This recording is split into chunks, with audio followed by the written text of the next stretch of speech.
नमस्कार दोस्तों, मेरे चैनल में आप सभी का स्वागत है। नर्मदा जी की तबीयत में काफ़ी सुधार आ रहा था। पुष्पा और संजीव को नर्मदा जी की तबीयत में सुधार होता हुआ देख कुछ खास खुशी नहीं हुई थी, क्योंकि पिछली बार जब वो नर्मदा जी को देखने आए थे तब वो अपने स्पाइन के दर्द से इतनी पीड़ित थी कि बिस्तर से उठ नहीं पा रही थी। तब तो अब काफ़ी सुधार आ गया है।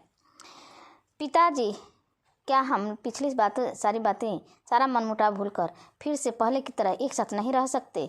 संजीव ने चेहरे को यथासंभव करुणा से ओतप्रोत बनाकर उन्हें मनाने की कोशिश करते हुए पूछा। तब अशोक जी न्यूज़ देख रहे थे और कई तरह के भाव उनके चेहरे पर कई बार आ जा रहे थे, जिसे पता लगाना मुश्किल हो रहा था कि बात क्या सोच रहे हैं। एक तरह से नर्मदा जी किन कर्तव्य विमूढ़ की स्थिति में थीं, क्योंकि इस स्थिति के लिए कोई तैयार नहीं था। अवंतिका बिल्कुल चुपचाप थी और पुनीत सोच रहा था कि अब न्याय की कुर्सी पर बाबूजी बैठे हैं और वहीं उचित न्याय करेंगे।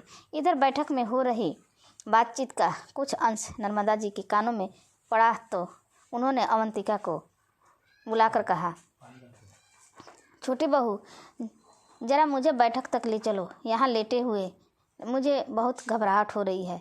कहीं हमारे बाबूजी उन्हें कहीं उल्टा सीधा ना बोल दें। अवंती अपने हाथ में पकड़े हुए ट्रे को टेबल पर रखकर अम्मा जी को सहारा देने जा रही थी कि तभी उसे लगभग ठेलते हुए पुष्पा आगे आई और अम्मा जी को सहारा देकर व्हील चेयर पर बैठाने ही लगी थी कि अम्मा जी ने बड़ी ही सख्ती से उसका हाथ झटक दिया और अवंती से कहा, छोटी बहू, सुना नहीं तुमने? मुझे बैठक तक पहुंचा दो बहू। बड़ी बहू को अंदाज़ा नहीं है कि कब कहाँ किसको कितना सहारा देना है और कब बेसहारा छोड़ना है। सास की बातों में छुपे हुए व्यंग और दर्द को अवंती भी समझ रही थी और पुष्पा भी। फर्क इतना था कि अवंती उसे तीखे व्यंग भरी बातों में भी छुपे हुए दर्द को महसूस कर रही थी और पुष्पा सोच रही थी कि इस व्यंग भरी बातों का जवाब किस तरह से दिया जाए। बैठक में जब नर्मदा जी आई तब तक बाप बेटे में बातें चल रही थी और दोनों के चेहरे तने हुए थे। नर्मदा जी को बैठक में आता हुआ देखकर संजीव ने पैतरा बदला और आवाज़ में भरसक मुलायमियत लाकर बोला, अम्मा देखो ना, बाबूजी अभी तक मुझे गलत समझ रहे हैं, जबकि मैं और पुष्पा अब आपकी सेवा करना चाहते हैं। आप बाबूजी को समझाओ ना। देखो बेटा, मैं पिछली बात दोहराना नहीं चाहती और ना ही किसी को दोष देना चाहती हूँ। मैं बस इतना जानती हूँ कि जब मुझे और तुम्हारे बाबूजी को सबसे ज़्यादा सहारे की ज़रूरत थी तब तुम दोनों घर छोड़कर चले गए थे। उस समय यहीं छोटू और छोटी बहू हमारा अपना सारा सुख त्याग करके यहाँ आए थे और आज मैं उनकी सेवा से ही स्वस्थ हो रही हूँ। नर्मदा जी की बातों में दम था जो संजीव और पुष्पा आगे और कहते भी क्या, फिर भी इस घर में अधिकार जमाने की उनकी कोशिश जारी थी। संजीव और पुष्पा तरह तरह के तर्क से और अपनी मजबूरी बताकर यह जताने की कोशिश कर रहे थे कि वह दोनों अपने माता पिता का भला चाहते हैं और माता पिता को भी अपने हर संतान को बराबर देखना चाहिए और सही न्याय करना चाहिए। यह नहीं कि सारी संपत्ति का वारिस छोटे बेटे को बना दो और सारे गहने जेवर छोटी बहू को दे दो और बड़ा बेटा बेघर हो जाए और इस घर की बड़ी बहू अपने सास ससुर के आशीर्वाद से वंचित हो जाए।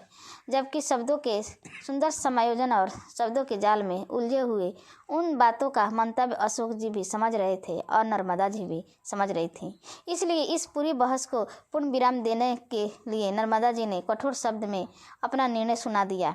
देखो बेटा, मैं तुम दोनों भाइयों को अच्छी तरह जानती हूँ और अब तो दोनों बहुओं को भी भली भांति समझ गई हूँ। यह नहीं होगा कि तुम दोनों घर में माता पिता की जिम्मेदारी से फारिग होकर बाहर जिंदगी के सारे मजे लो और अब जब हमारी चाल चली की बेला है तो आकर इस घर पर भी अपना अधिकार जताओ। ऐसा नहीं होगा। पर माँ जी, हम अब आपकी सेवा करना चाहते हैं ना, तो अब आप सही फैसला कीजिए ना।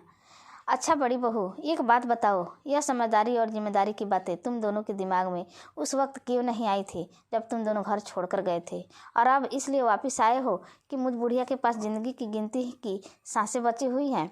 सोच रहे होगे कि अम्मा तो अब चली भगवान के पास और बाबूजी को तो आगे पेंशन मिलेगा ही। छोटे भाई और उसकी पत्नी का सारा त्याग तपस्या भुलाकर उन्हें भी दबाकर रखोगे और इस तरह आसानी से हम दोनों के गुजर जाने के बाद घर पर भी तुम्हारा कब्जा हो जाएगा, है ना? नहीं अम्मा, ऐसा नहीं है। ऐसा ही है बेटा। जीवन के उत्तरार्ध में तुमने सुख और विलास का जीवन जिया है और अब पूर्वांध में छोटे को माता पिता के आशीर्वाद स्वरूप यह घर और संपत्ति मिलेगी।